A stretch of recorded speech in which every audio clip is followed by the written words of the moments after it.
Pedimos no nome do teu Filho Jesus. Que o Senhor te abençoe. Boa noite, Pai Senhor, para a igreja, amém? Nossa, bem alto.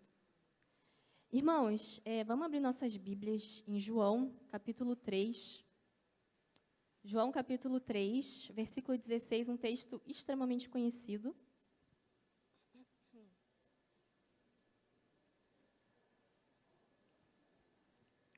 Esteja em intercessão, porque é sempre um momento tenso, mas a palavra pertence ao Senhor. E eu também, e a igreja também. Então, amém? Vamos ler? João 3,16 diz assim: Deus amou o mundo de tal forma que deu seu Filho unigênito, para que todo aquele que nele crê não morra, mas tenha vida eterna. Deus amou o mundo de tal forma, de tal maneira, que entregou seu Filho único, para que todo aquele que nele crê não morra, mas tenha vida eterna. Espírito Santo, eu aqui diante da tua igreja e no teu altar declaro minha total dependência. Não existe nada em mim, Senhor, se não vier de ti. Então, nesse momento, faça como o Senhor quiser, Deus. Eu não estou preocupada com muitas palavras, com poucas palavras. O meu interesse é que eu fale única e exclusivamente aquilo que o Senhor deseja ministrar à tua igreja. Que os corações estejam abertos, sensíveis e que possam compreender aquilo que o Senhor deseja falar. Esse é o meu pedido, Jesus. Amém. Amém. Pode sentar. Que bom que você está aqui hoje. Que bom que você veio. Que bom que você venceu o desânimo, o cansaço e veio hoje. E eu tenho uma palavra de Deus para ministrar ao seu coração. Esteja com o seu coração aberto e sensível, porque Deus, Ele deseja falar com a sua igreja. Amém? Irmãos, nos últimos dias, e eu poderia dizer meses, né, talvez até mais, eu tenho sido compungida, digamos assim, e direcionada a mensagens que têm a mesma temática: a centralidade de Deus e a pequenez do homem. Tem sido bem constante, inclusive, quando o nosso pastor falou comigo, eu estava com um texto no coração para ministrar em outro lugar, e eu pensei, eu acho que Deus me deu esse texto para eu ministrar na Alvorada. E fui ler o texto e, de repente, o coração fechou. Eu, pronto, não é isso. E aí, fui direcionada a isso e falei, meu Deus, de novo, não é possível. Mas é isso.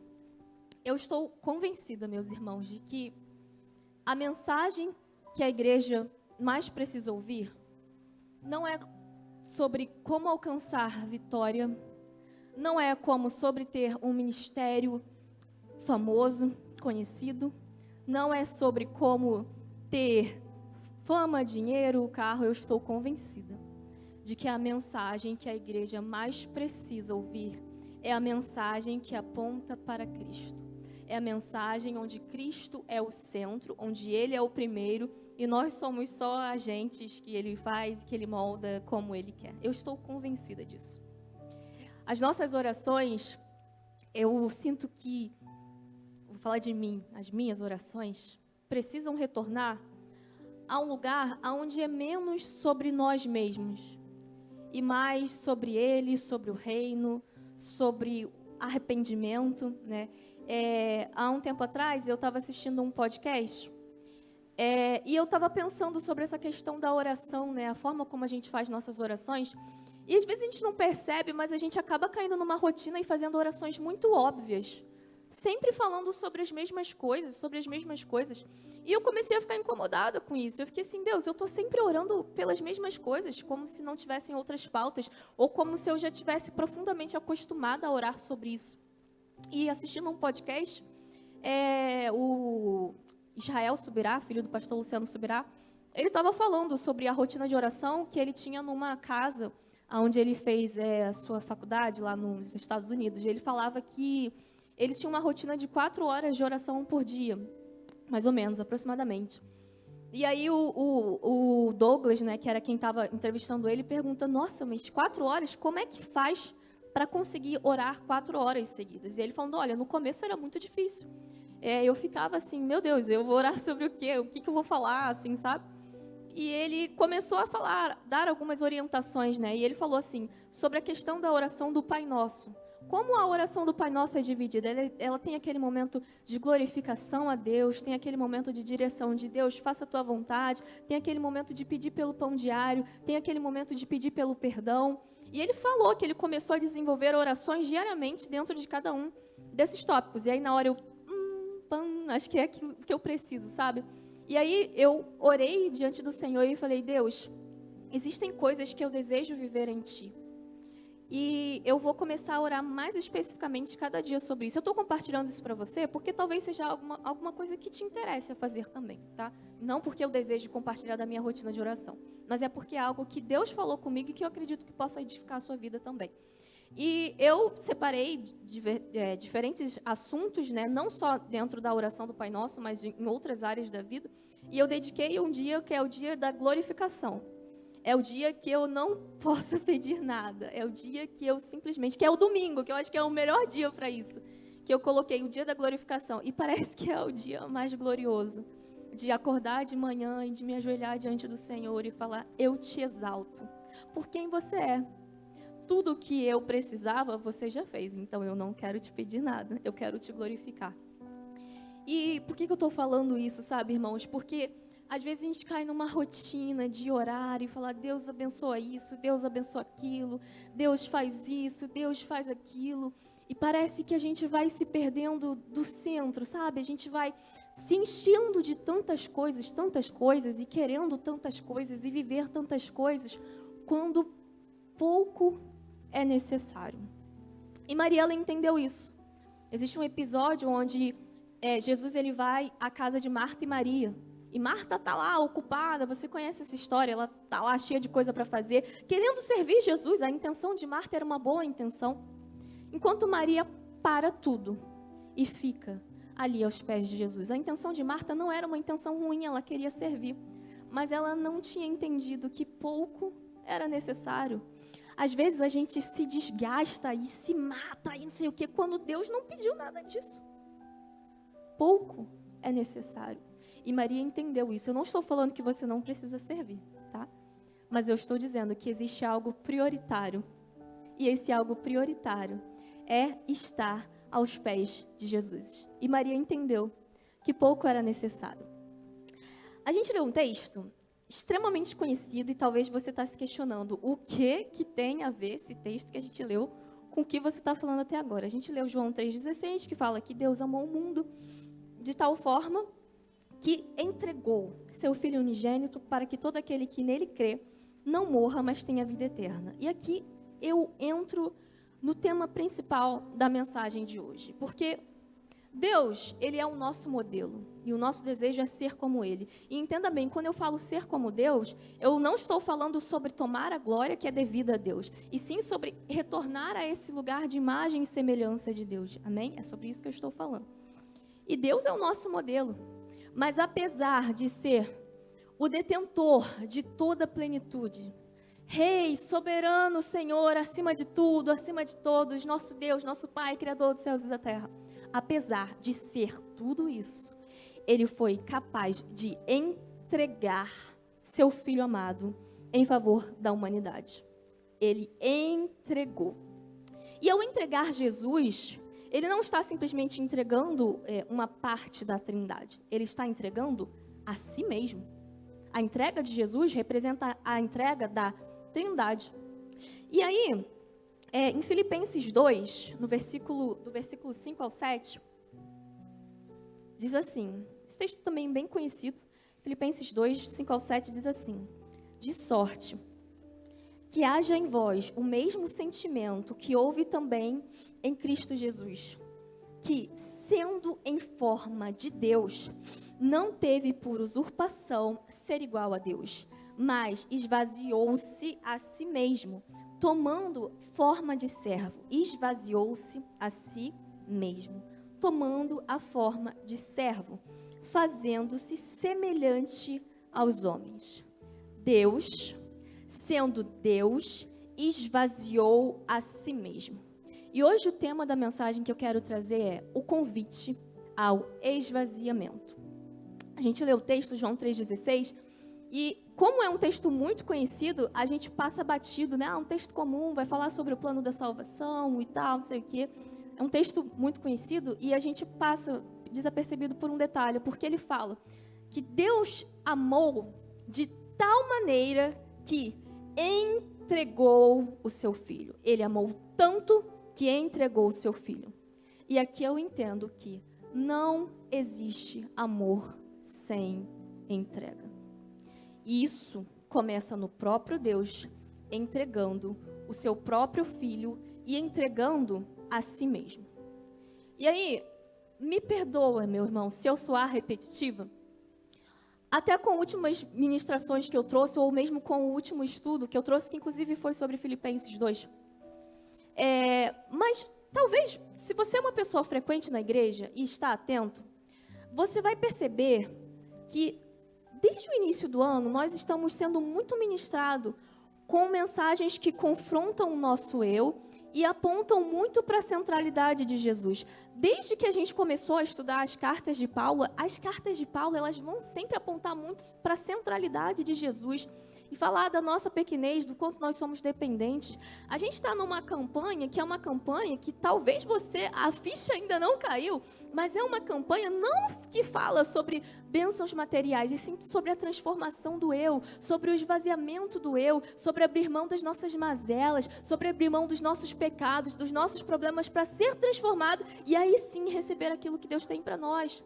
Então, se você é uma pessoa frequente na igreja e está atento àquilo que tem sido ministrado, Deus tem nos ministrado muito sobre isso, sobre a entrega que nós devemos ter diante dele, sobre a centralidade dele, sobre a majestade dele e a nossa dependência dele.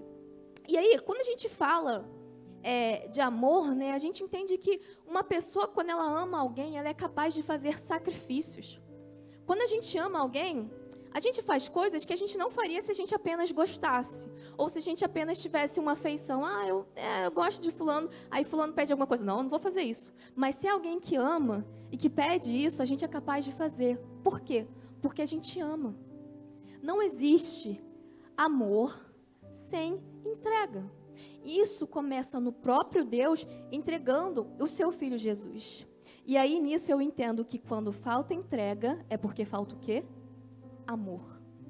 Quando a gente lê a Bíblia, né, em diversas passagens, e a gente vai ver principalmente a história da igreja primitiva, eu fico muito encantada pela forma como essa igreja, ela entendia o Evangelho e vivia o Evangelho. A Bíblia vai falar que essa igreja, ela tinha tudo em comum. Era uma igreja com o coração disposto a dar, que não tinha nada para si mesmo, que estava ali completamente aberto. Os seus recursos pertenciam ao Senhor e pertenciam a todos, não era deles, de uso particular deles.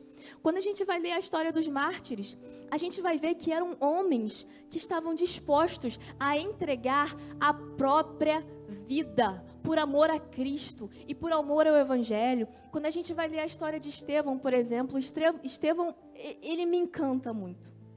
Porque Estevão, no momento da sua morte, ele é capaz de entregar perdão, ele é capaz de entregar amor no momento da sua morte, no momento que ele estava sendo acusado, no momento provavelmente mais difícil da vida dele, mas ele tem um nível de entrega e de esvaziamento diante de Deus que um dia eu desejo alcançar. Que eu olho para a história desses homens e eu falo, Deus, eu não sou crente. Eu não sou crente. Não sou.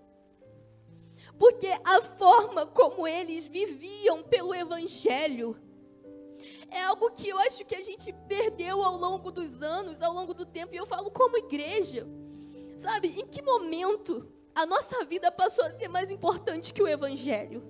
Em que momento a gente se perdeu de forma que a gente não é mais capaz de entregar nem isso que dirá a nossa vida? E Deus, Ele tem me confrontado muito. Tipo, cara, eu acho que eu faço muito, eu não faço nada. Diante de tudo aquilo que Ele já fez, Ele dá o exemplo, Ele entrega a si mesmo. E esses homens, eles entendiam isso. Ao caminhar com seus discípulos e com a multidão, Jesus, Ele nunca enganou ninguém. Jesus, Ele sempre foi muito franco no que era o Evangelho. Em Mateus capítulo 16, 24 e 25, Jesus fala assim: Se alguém quer ser meu seguidor, negue-se a si mesmo. Tome sua cruz e siga-me. Se tentar se apegar à sua vida, a perderá. Mas se abrir mão da sua vida por minha causa, a encontrará. Por muito tempo, eu tive uma certa dificuldade em entender esse texto. Como assim? Quem ganhar vai perder, quem perder vai ganhar. Parece frase da Dilma, né? Então, quer dizer que quando eu entrego a minha vida é porque eu encontro? E nisso eu entendi, pelo Espírito Santo, que o meu nível máximo de entrega diante de Deus é também o meu nível máximo de plenitude nele. Naquele momento que eu sou capaz de entregar a minha vida por completo a Ele, é o momento que Ele mais me preenche, que Ele mais me completa, que eu encontro a verdadeira vida. E é essa a proposta de Jesus. Você quer ser meu discípulo? Então você não pode ter apego à sua vida. Você não pode ter apego a coisas dessa terra. Você precisa se apegar somente a mim. Porque no momento em que você estiver disposto a entregar tudo, é o momento então que você será pleno. É o momento que você será cheio. É o momento que você será completo. Essa é a proposta do Evangelho. Perder a própria vida por amor a Ele. A Bíblia vai narrar a história de um jovem rico. Eu não lembro se é Mateus 16 ou 19, é um dos 2 capítulos. E esse jovem, com muito dinheiro, muitas posses, conhecido, ele chega diante de Jesus e ele fala: Jesus, o que eu faço para herdar a vida eterna? E aí Jesus fala: olha, você tem que fazer isso, tem que fazer aquilo. Ele fala: eu já faço tudo isso. O que ainda me falta? Obrigada. E aí Jesus vira para ele e fala assim: olha só, você quer ser completo? As nossas versões falam perfeito, mas quando a gente vai olhar o original, a gente encontra a palavra completo. E aí Jesus fala: você quer ser completo? Entendi. Então, abra mão de tudo isso que você tem. Dá aos pobres. Então, você vem, me segue. E aí sim, você será completo. É do tipo, se esvazia. Abre mão disso tudo aí que tu acha que é importante para você, que te dá status, que te dá fama, tudo que você faz, que você acha que é prioridade. Abre mão disso tudo. Vem e me segue. Aí sim, você vai ter um tesouro no céu. Aí sim, você vai ser completo. O que aconteceu? Ele não foi capaz. Por quê? Porque ele amava mais as riquezas dele do que ele amava Jesus. O problema é a falta de amor. A gente não ama Deus como a gente deveria amar. Porque a gente sempre irá priorizar a pessoa a quem a gente mais ama, ou a coisa a quem a gente mais ama. No caso dele, ele amava mais as riquezas dele. E ele não foi capaz de abrir mão daquilo.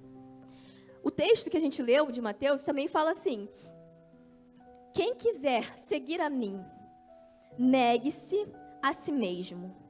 Tome a sua cruz e siga-me. A proposta inicial do Evangelho de Jesus já é: olha, você quer me seguir? Você tem que abrir mão de você mesmo. Você tem que se esvaziar, se deixar de lado, tomar a sua cruz. E aí sim você está apto a me seguir. Então a proposta inicial é: negue-se a si mesmo. Ao serem convocados por Jesus, todos os discípulos, eles têm a mesma atitude. Não sei se vocês já prestaram atenção lendo, né, quando Jesus chama os discípulos, porque os textos, né, os evangelhos falam assim: e deixando tudo, seguiram a Jesus. Um estava lá lavando a rede, outro estava trabalhando com o pai, outro estava fazendo isso, outro estava fazendo aquilo. Mas preste atenção nos evangelhos. E deixando tudo, seguiram a Jesus. Quando Eliseu, ele é convocado por Elias, não sei se você vai lembrar, no Antigo Testamento ainda, Elias, ele passa por Eliseu e ele passa a capa por Eliseu. Isso representava um chamado, né? Eliseu sendo chamado ao ministério. Eliseu entende isso, o que ele faz? Ele volta à casa do pai dele, se despede do pai dele, ele pega os seus bois, ele pega as suas posses, ele pega tudo que ele tinha, o que ele trabalhava, ele mata. Sim, ele mata. Pode parecer precipitado, né? Meu Deus, que loucura, o cara ficou maluco. Só porque Elias passou a capa nele, ele está matando tudo que ele tem, sim. Ele matou. Distribuiu a carne para todo mundo, queimou as carroças e foi seguir Elias. Porque para Eliseu era tudo ou nada. Não existia plano B. Talvez, se Eliseu tivesse deixado aquelas coisas ali, ele poderia pensar: bom, Se der errado, eu volto. Se nada der certo, eu ainda tenho meus bois, eu ainda tenho minhas carroças, eu ainda tenho as minhas coisas, então eu posso voltar. Mas era tudo ou nada.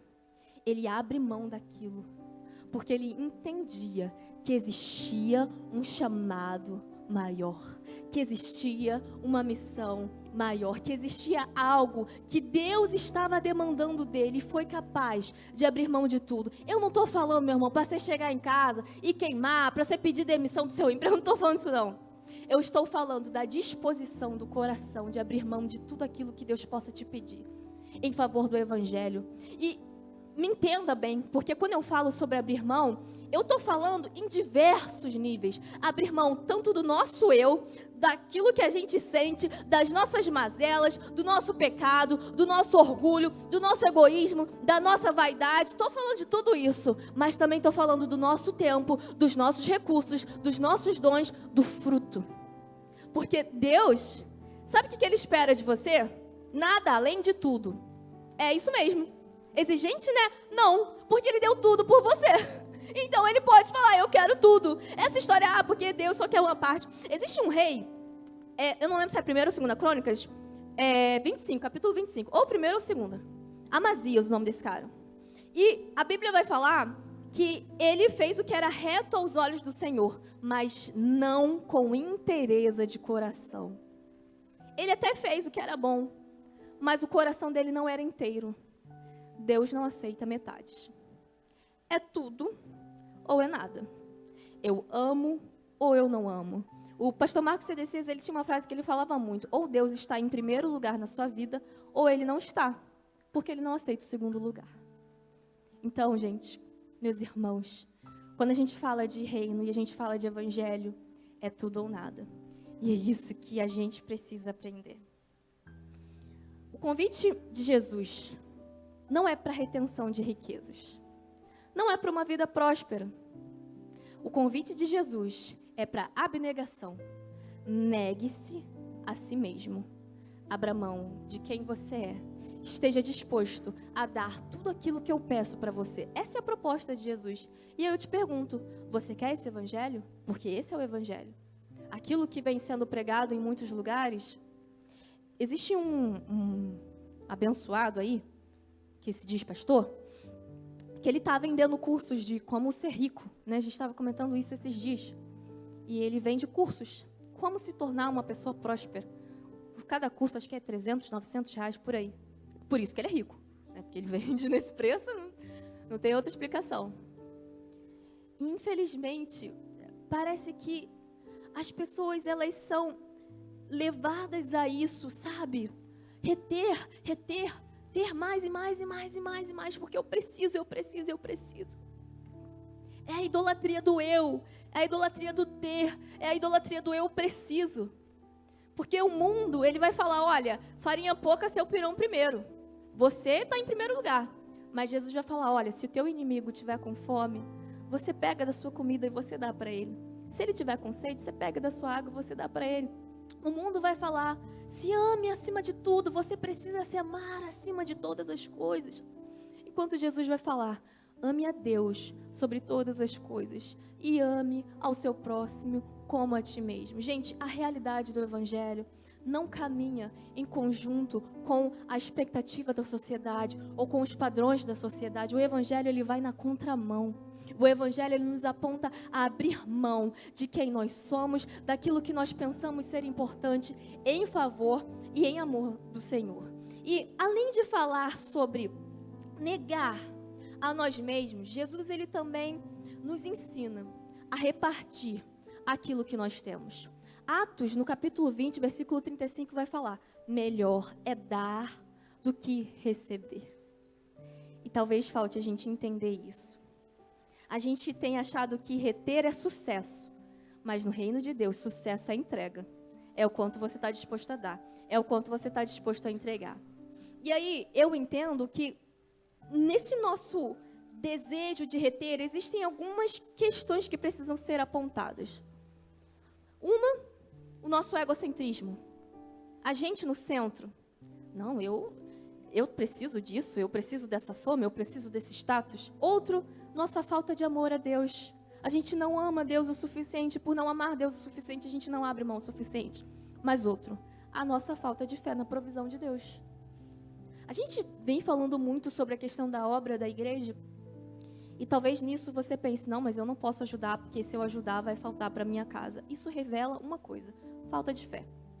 Revela falta de fé da nossa parte. A gente acha que a gente tem que reter muito, porque Deus talvez não seja Deus amanhã. Talvez Ele não possa suprir nossa necessidade do amanhã. Mas deixa eu te contar uma coisa, amanhã Ele ainda é Deus, amanhã Ele ainda é provedor, amanhã Ele ainda supre as nossas necessidades. Sim.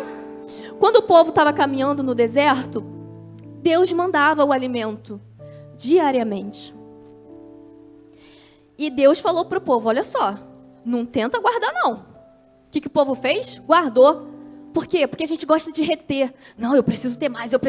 A gente nunca está satisfeito com aquilo que a gente tem. A gente acha que a gente sempre precisa de mais. E o povo retinha. E servia para quê? Para nada, porque estragava. E Deus estava tentando ensinar para esse povo, eu sou o provedor. Você precisa confiar em mim. Você precisa confiar que amanhã eu vou te dar. Você precisa confiar que amanhã vai ter maná. Era isso que Deus estava tentando ensinar para o povo. Quando Jesus, ele fala sobre a oração do Pai Nosso, ele ensina algo. O pão nosso de quê? Nos dá quando? Hoje. A oração não era para provisão a longo prazo, não. É para hoje. Por quê? Porque pouco é necessário. Não precisa de muito, não, gente. Paulo vai falar, olha, tendo o que comer e o que vestir, fica feliz, fica contente. Por quê? Porque você já tem o que você precisa. Que é o quê? A presença de Deus. Pouco é necessário. E falando em Paulo, ele é uma pessoa excelente para a gente citar como exemplo. Porque, gente, Paulo, ele termina a sua jornada e ele fala assim para Timóteo, Timóteo, faz o seguinte, me manda 2 coisas. A capa, porque o inverno estava chegando, e meus livros, os pergaminhos. E nada mais. É o que ele pede. Ele não precisava de nada mais, porque ele já tinha o que bastava, que era a presença de Deus, que era a presença do Espírito Santo. Paulo, o maior missionário que a Bíblia relata. E ele, olha, eu só quero a capa e eu quero os pergaminhos para eu ler, para eu escrever um pouquinho mais, tal. De repente eu escrevo uma nova carta, se der tempo, se eu não morrer antes disso. Paulo, conhecedor da lei, uma pessoa que antes de se entregar a Cristo tinha um baita status, era conhecido, o cara tinha poder. Mas ao ter um único encontro com Jesus, ele, olha, eu achava que isso era importante, mas depois de conhecer a Cristo, eu percebo que isso não vale de nada. E eu quero ler um texto com você em Filipenses, capítulo 3.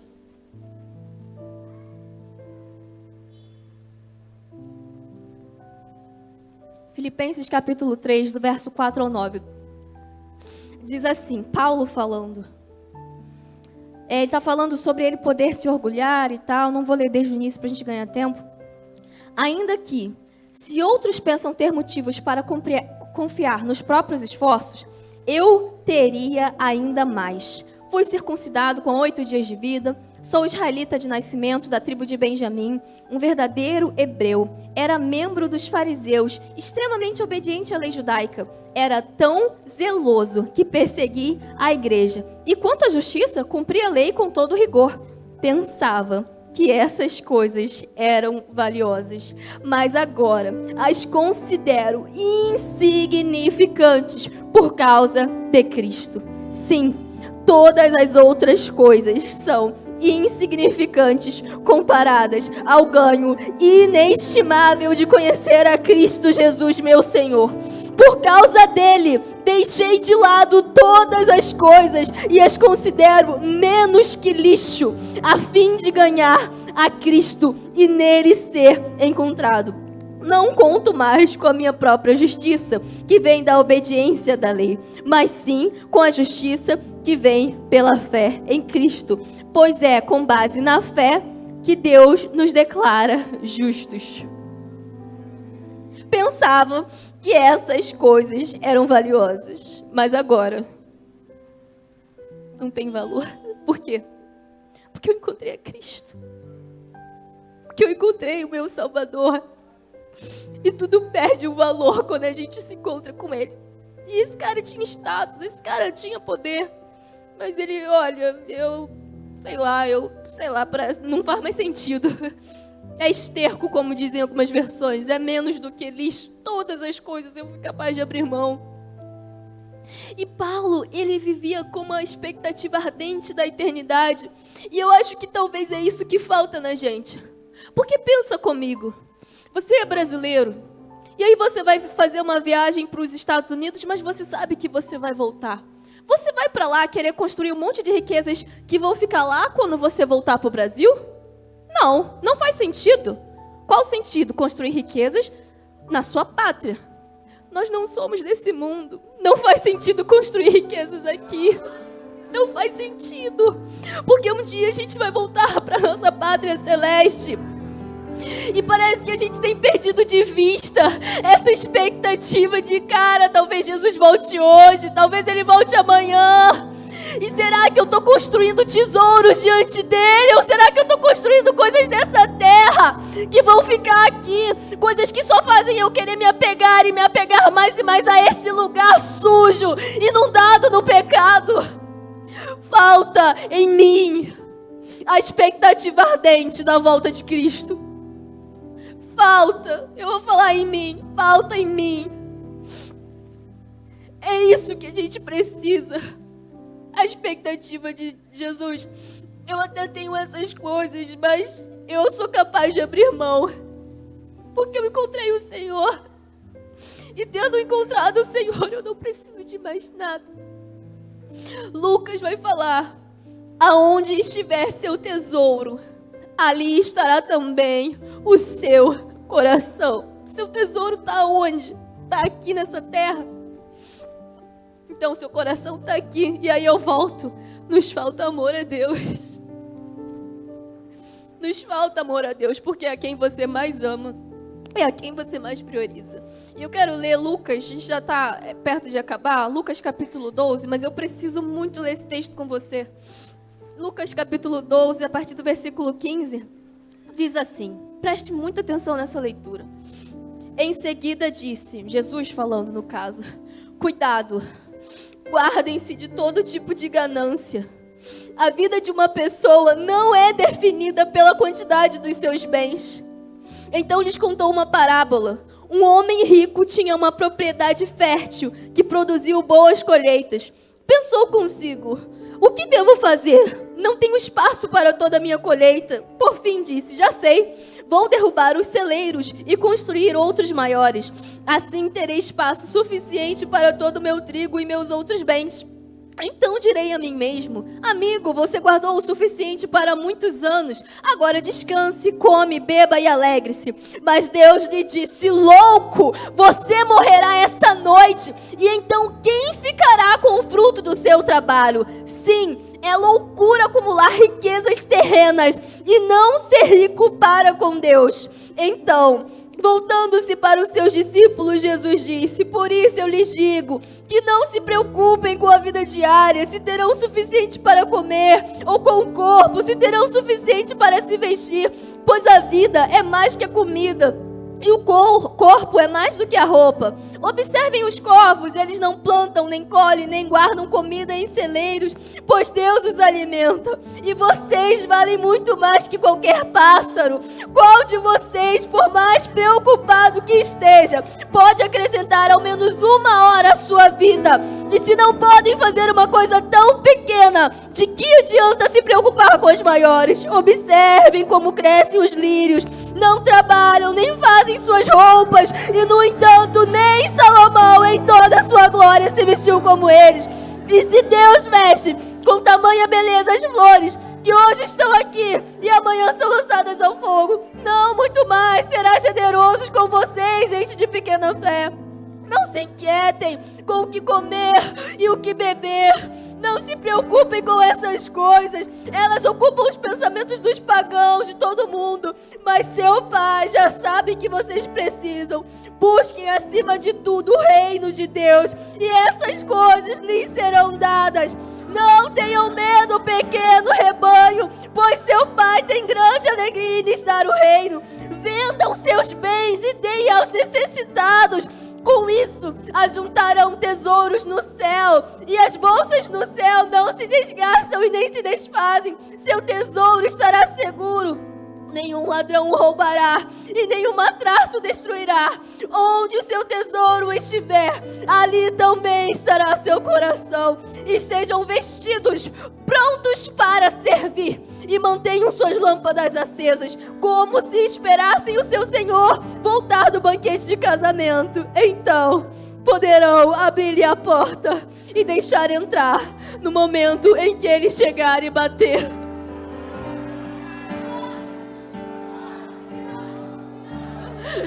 Louco! Essa noite pedirão a tua alma. E o que você tem, para quem será? É loucura ser rico nessa terra e não ser rico diante de Deus. E me entenda bem, ser rico diante de Deus não é retenção, é entrega. É o quanto você pode dar, é o quanto você está capaz, é capaz de abrir mão daquilo que você acha que precisa. Sucesso para Deus é entrega. Deus não nos chamou à obesidade espiritual. O texto fala: vendam os seus bens, repartam, deem aos pobres. Vocês não precisam de tudo isso. Vocês não dependem de tudo isso. O seu Pai sabe do que vocês precisam, e Ele lhe acrescentará aquilo que vocês precisam. Fique de pé em nome de Jesus.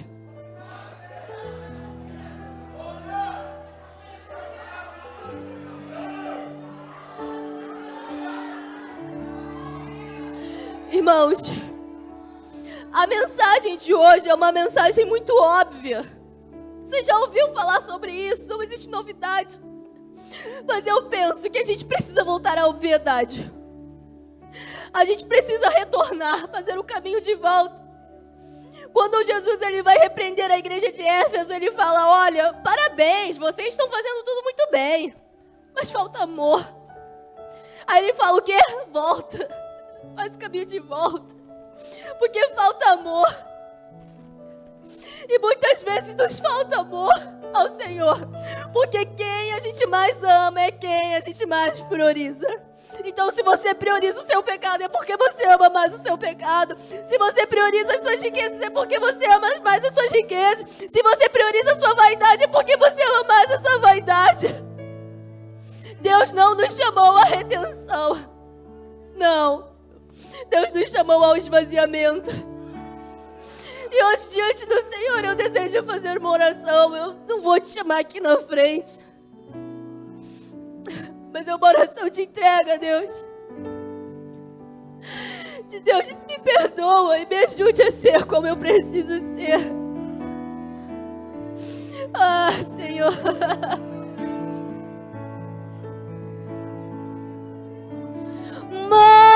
Move-me com teu amor e usa-me para o teu louvor.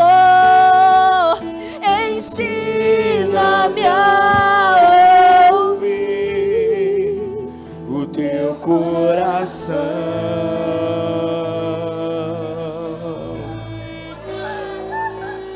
Então inunda-me com teu amor, transforma-me com teu amor, atrai meu coração pra ti, Senhor.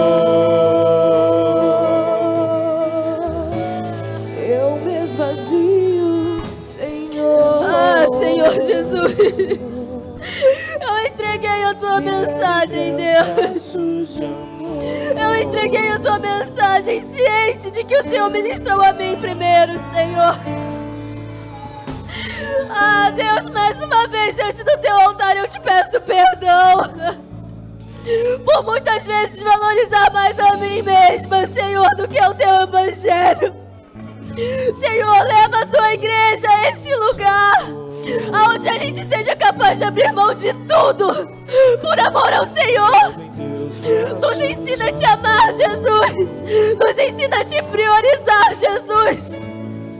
Nos ensina a abrir mão de nós mesmos, dos nossos desejos, das nossas vontades por amar a Ti mais, Senhor. Ah, Deus, o Senhor deu o exemplo máximo, entregou a si mesmo e, sendo forma de Deus, não teve por usurpação ser igual a Deus, mas esvaziou-se, tomando a forma de servo, fazendo-se semelhante a nós. Ensina-nos, ó Deus, a priorizar o Teu reino, a viver como expectativa ardente da eternidade, Senhor. Nos ensina a voltar ao lugar de semelhança, de imagem do Senhor.